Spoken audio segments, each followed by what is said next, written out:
ሰላም ጤና ይስጥልኝ ውድ 24/7 ዜና ተከታታዮቻችን የሰዓቱን ዜና ይዤ ቀርቤያለሁ። እስከ ፍጻሜው አብራችሁን ቆዩ።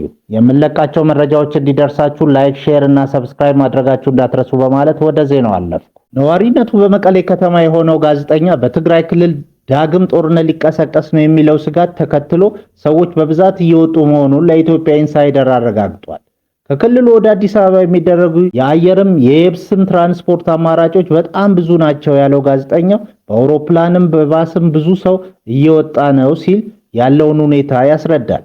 ለኢትዮጵያ ኢንሳይደር ቃላቸውን እንደሰጡት የመቀሌ ከተማ ነዋሪዎች ሁሉ ጦርነት በመስጋት ከትግራይ ክልል በብዛት እየወጡ ያለው ወጣቶች ስለመሆናቸው ይናገራሉ።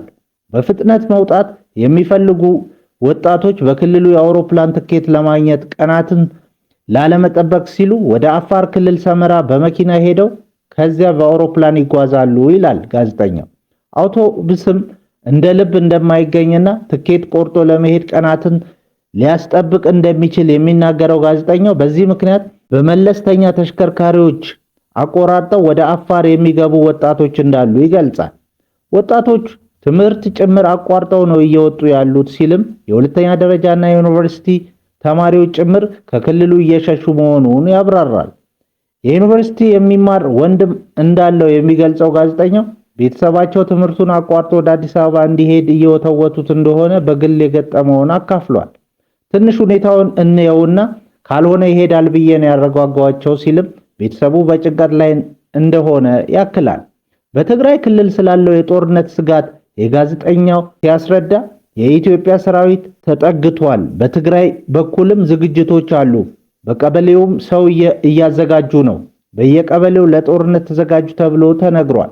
አስገዳጅ ምልመላ አለ ብሏል። መርሃ ግብር የወጣላቸው ቦቴዎች ብቻ ናቸው ወደ ጅቡቲ እንዲሄዱ ነዳጅ እንዲጭኑ የሚደረጉት። ከመርሃ ግብር ውጪ ወደዛ መሄድ አይፈቀድም ሲል የነዳጅና ኢነርጂ ባለስልጣን ገለጸ። ከዚህ ቀደም የነዳጅ ኩባንያዎች ምን ያህል ነዳጅ ማቅረብ እንዳለባቸው ሳይታወቅና እያንዳንዱ ኩባንያ የየራሱን መጠን ሲያቀርብ የነበረው አሰራር የሚቀይር አዲስ የነዳጅ ስርጭት መመሪያ በይፋ ስራ መጀመሩ ይታወቃል። የተከለሰው የነዳጅ አከፋፋል ኩባንያዎች የገበያ ድርሻ ድርድር አሰራሩ ኩባንያዎች ያላቸውን አቅም መሰረት ባደረገ ቀመር ነዳጅ እንዲያሰራጩ የሚያስገድድ ነው። አዲሱ አሰራር ያመጣቸዋል ተብለው የሚጠበቁ ለውጦች የነዳጅና ኢነርጂ ባለስልጣን ዋና ዳይሬክተር ዶክተር ደስታው መኳንንት እንደሚያስረዱት በኢትዮጵያ የተለያዩ ከተሞች የሚታየውን የነዳጅ ሰልፍና እጥረት ይፈታል። አሰራሩ በአንድ ማደያ ውስጥ በርካታ ዲስፔንሰሮች የነዳጅ መቅጃ ማሽኖች ያላቸውንና ጥቂት ዲስፔንሰሮች ያላቸውን ማደያዎች በቁጥር ብቻ ሳይሆን በአቅም እንዲለዩ የሚያደርግ ነው። በአዲስ አበባና በዙሪያ ባሉ ከተሞች ነዳጅ ሲጠፋ ተሽከርካሪዎች ወደ አዲስ አበባ በመምጣት ጫና ይፈጥሩ ነበር። አዲሱ ስሌት ግን በሁሉም አካባቢ ነዳጅ ፍትሃዊ በሆነ መልኩ እንዲኖር ያደርጋል።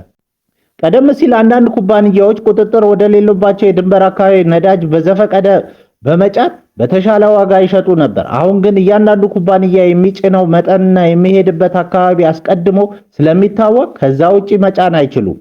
ኩባንያዎች ከወር በፊት ለእያንዳንዱ ማደያ የጭነት መርሃ ግብር የሚያወጡ ሲሆን ይህ መርሃ ግብር ለነዳጅ አቅራቢ ድርጅት ቀርቦ የጭነት ፕላን ይወጣለታል። በዚህ መሰረት በሺዎች የሚቆጠሩ ቦቴዎች ጅቡቲ ላይ ሄደው ወረፋ የሚጠብቁበት አሰራር ቀርቶ መርሃ ግብር የተያዘላቸው ቦቴዎች ብቻ ወደ ጅቡቲ እንዲሄዱ ይደረጋል። ማደያዎች ለኩባንያዎች ገንዘብ ከፍለው ለረጅም ጊዜ ወረፋ ጠብቁ የሚባሉትና ኩባንያዎች በማደያዎች ገንዘብ የሚነግዱበት አሰራር እንዲቀንስ ያደርጋል። እያንዳንዱ ባለማደያ መቼ ነዳጅ እንደሚጫንለት ስለሚያውቅ የክፍያ ጊዜውንም አስቀድሞ ለማቀድ ያስችለዋል። የአሰራሩ ዋና ዓላማ ሀገሪቱ ያላትን አቅም በመጠቀም መሰረት ያለው የነዳጅ ስርጭት እንዲኖር ማድረግ ነው ብለዋል።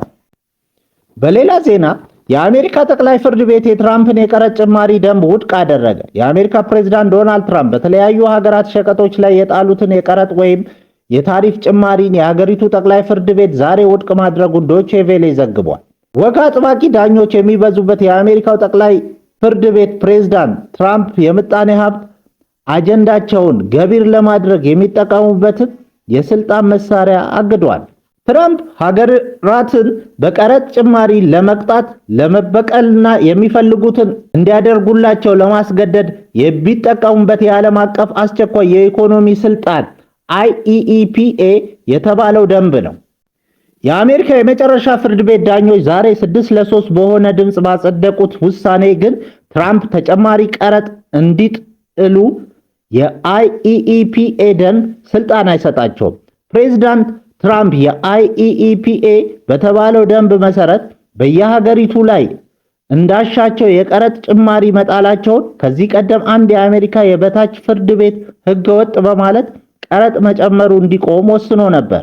ይሁንና የትራምፕ አስተዳደር ለጠቅላይ ፍርድ ቤት አቤት በማለቱ ውሳኔው አልጸናም ነበር። ፕሬዝዳንት ሙሴቬኒና የሱዳን የአርኤስኤፍ መሪ ሄሚቲ በዩጋንዳ ተገናኝተው ተወያዩ። የዩጋንዳ መሪ ዩዌሪ ሙሴቬኒ የሱዳን ፈጣን ድጋፍ ሰጪ ኃይሎች አርኤስኤፍ መሪ ከሆኑት ጄኔራል መሐመድ ሐምዳን ዳጋሎ ኤሚቲ ጋር ዛሬ በኢንቴቤ በሚገኘው የመንግስት ቤተ መንግስት ተገናኝተው መክረዋል። ሙሴቬኒ በሱዳን ለ3 ዓመታት ገደማ የዘለቀውንና አሰቃቂ ሰብአዊ ቀውስ ያስከተለውን ጦርነት በአስቸኳይ ለማቆም በጠረጴዛ ዙሪያ መወያየት ብቸኛው አማራጭ መሆኑን ገልጸዋል። ጄኔራል ሄሚቲ በሱዳን ያለውን ወቅታዊ ሁኔታ፣ በግጭቱ ምክንያት እየደረሰ ያለውን ሰብአዊ ቀውስና ጦርነቱ ለማቆም ያላቸውን ዝግጁነት ለሙሴቬኒ አስረድተዋል። ሱዳን አዲስ ምዕራፍ እንድትጀምርና ሰላም እንዲሰፍን ያለኝን ራዕይ ለፕሬዝዳንቱ አካፍያለሁ ሲሉ በኤክስ ገጻቸው አስፍረዋል። ዩጋንዳ በምስራቅ አፍሪካ የልማት በይነ መንግስት ኢጋድ በኩል በሱዳን ሰላም እንዲመጣ ከሚጥሩ ሀገራት አንዷ ናት። ይህ ስብስብም በኢጋድ ጥላ ስር የሚደረገው የሰላም ጥረት አካል ተደርጎ ተወስዷል። ይህ ጉብኝት ጄኔራል ኤሚቲ ጦርነት ከተቀሰቀሰ በኋላ ለመጀመሪያ ጊዜ ወደ ውጭ ሀገር ካደረጓቸው ጉዞዎች አንዱ በመሆኑ ትልቅ ዲፕሎማሲያዊ ትርጉም ተሰጥቶታል።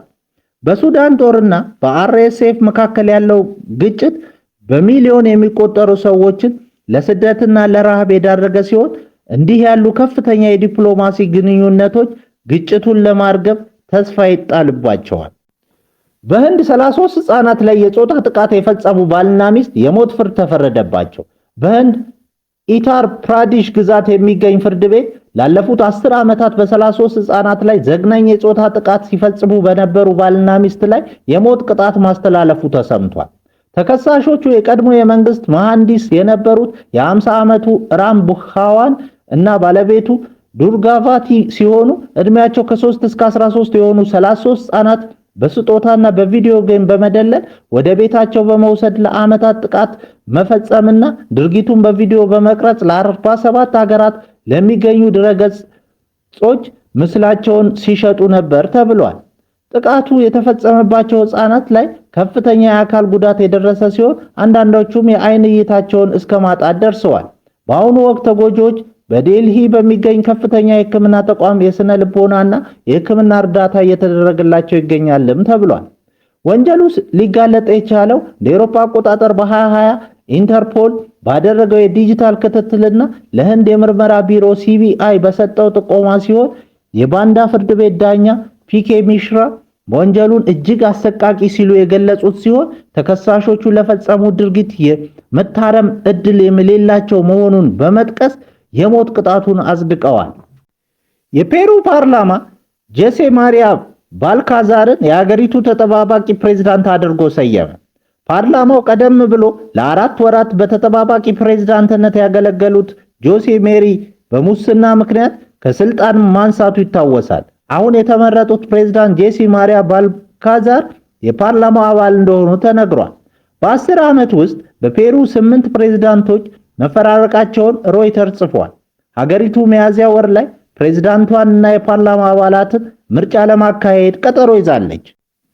የእስራኤሉ ጠቅላይ ሚኒስትር ቤንያሚን ኔታንያሁ ሳይጠበቅ የጸጥታ ካቢኔያቸውን ስብሰባ ለሌላ ጊዜ እንዲተላለፍ ማድረጋቸው ተሰማ። ውሳኔው አሜሪካ በቀናት ውስጥ በኢራን ላይ ጥቃት ልትፈጽም ትችላለች የሚለውን ግምት ከፍ እንዳደረገው የእስራኤል መገናኛ ብዙሃን ዘግበዋል። አሜሪካና ኢራን ልዩነታቸውን ለማጥበብ እያደረጉት ያለው ድርድር ብዙም ውጤት እያመጣ አይደለም ተብሏል። ኢራን የአሜሪካንን ጥያቄዎች ለመቀበል ፈቃደኛ እንዳልሆነች ነው የተነገረው። ይህንን ተከትሎ አሜሪካ በኢራን ላይ ወታደራዊ እርምጃ ልትወስድ ትችላለች የሚለው ግምት እያደገ መጥቷል። የአሜሪካ ጦርም ለእርምጃው የፕሬዝዳንት ዶናልድ ትራምፕ ትዕዛዝ ብቻ እየጠበቀ እንደሚገኝ ዩሮኒውስ ዘግቧል። ክቡራን አድማጮቻችን ለሰዓቱ ያልናቸውን ዜናዎች በዚህ እናበቃለን።